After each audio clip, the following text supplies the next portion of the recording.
الحمدللہ رب العالمین والصلاة والسلام علی نبینا محمد وعلی آلہ وصحبہ اجمعین۔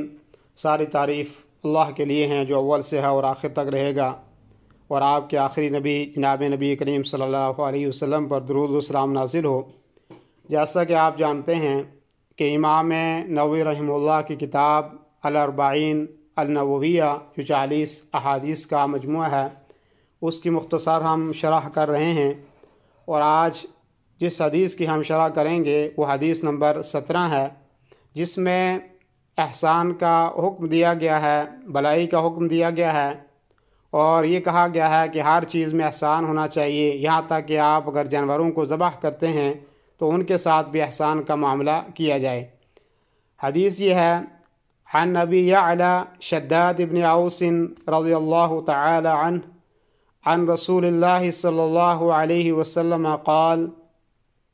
ان اللہ كتب الاحسان على كل شيء فإذا قتلتم فأحسنوا القتلة وإذا ذبحتم فأحسنوا الذبح وليحد أحدكم شفرته وليرح ذبيحته رواہ مسلم۔ ابو یعلی شداد بن اوس رضی اللہ عنہ سے مروی ہے کہ رسول نبی کریم صلی اللہ علیہ وسلم نے فرمایا، اللہ تعالیٰ نے ہر چیز میں اچھے برتاؤ کو فرض کیا ہے، تو جب تم قتل کرو تو اچھے انداز میں قتل کرو، اور جب تم ذبح کرو تو اچھے انداز میں ذبح کرو۔ تم اپنی چھری کو تیز کر لو اور اپنے ذبیحہ کو آرام پہنچاؤ۔ اس سے امام مسلم نے روایت کیا ہے۔ اللہ رب العالمین نے تمام معاملات میں اچھے برتاؤ کو فرض قرار دیا گیا ہے، اور خود اللہ تبارک و تعالی اچھے برتاؤ کو پسند کرتا ہے۔ اللہ رب العالمین نے قرآن مقدس میں سورہ البقرہ کی آیت نمبر 195 کے اندر فرمایا: وَأَحْسِنُوا کہ اچھا برتاؤ کرو، ان اللہ یحب المحسنین کہ اللہ رب العالمین اچھا برتاؤ کرنے والوں سے محبت کرتا ہے۔ آپ کو پتہ ہے کہ احسان کی 2 قسمیں ہم نے اس سے پہلے پڑھی، کہ ایک اللہ رب العالمین کے ساتھ احسان جو ہماری دوسری حدیث تھی اس سلسلے میں، جس میں یہ کہا گیا تھا کہ احسان کیا ہے، تو اللہ کے نبی صلی اللہ علیہ وسلم نے فرمایا تھا کہ احسان یہ ہے کہ آدمی ان تعبد اللہ کأنک تراہ کہ آپ اللہ کی عبادت ایسے کریں کہ جیسے اللہ وحدہ لا شریک کو دیکھ رہے ہیں، اور اگر یہ نہ ہو سکے تو آپ یہ تصور کریں کہ اللہ کی ذات آپ کو دیکھ رہی ہے۔ تو ایک قسم احسان کی یہ تھی، اور دوسری قسم وہیں پہ ہم نے ذکر کی تھی کہ لوگوں کے ساتھ احسان کرنا، لوگوں کے ساتھ بھلائی کا معاملہ کرنا،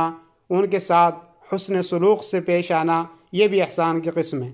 اور اس حدیث میں گویا کہ ایک اور قسم کو بیان کیا گیا ہے جس کا تعلق حیوانوں کے ساتھ ہے، کہ حیوانوں کے ساتھ بھی اچھا سلوک کرنا چاہیے اور ان کے ساتھ بھی اچھا برتاؤ جو ہے وہ کرنا چاہیے۔ حیوانات کے ساتھ نرمی کی کیا کیفیت ہے؟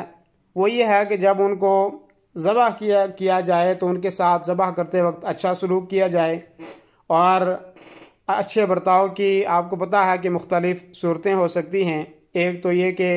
جب آدمی ذبح کرنے لگے تو چھری تیز کر لے، اور تاکہ اس کی روح جو ہے وہ جلدی نکل سکے اور اس کو تکلیف نہ ہو، اور اسی طریقے سے اس حدیث کے اندر بیان کیا گیا ہے کہ تاکہ آپ کا ذبیحہ ہے اس کو آرام پہنچا سکیں، گویا کہ اس کو آرام پہنچانا ضروری ہے، اور چھری تیز کر کے رکھنی چاہیے تاکہ جلدی اس کی روح نکل جائے۔ ایسے ہی اس کو پہلو کے بل کے اوپر لٹا دیا جائے، اور چھری کو ذبح کرنے سے پہلے اچھے طریقے سے جو ہے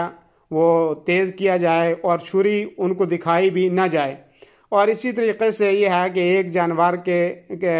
سامنے دوسرے جانور کو ذبح نہ کیا جائے،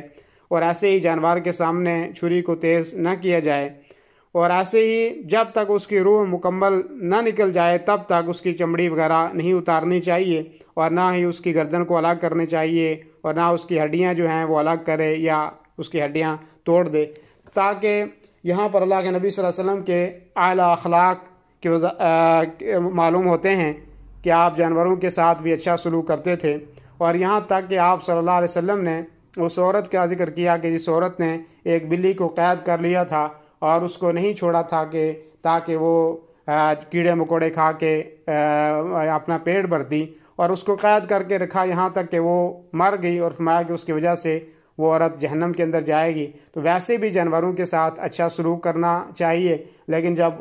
خصوصی طور پہ جب ان کو ذبح کیا جائے تو ایسی صورت میں ان کے ساتھ بہتری کا معاملہ کیا جائے، اچھا برتاؤ کیا جائے۔ تو یہ آج کی حدیث تھی۔ اللہ رب العالمین ہمیں عمل کی توفیق عطا فرمائے۔ جزاکم اللہ خیر، وصلی اللہ وسلم علی نبینا محمد وعلی آلہ وصحبہ اجمعین، والسلام علیکم ورحمۃ اللہ وبرکاتہ۔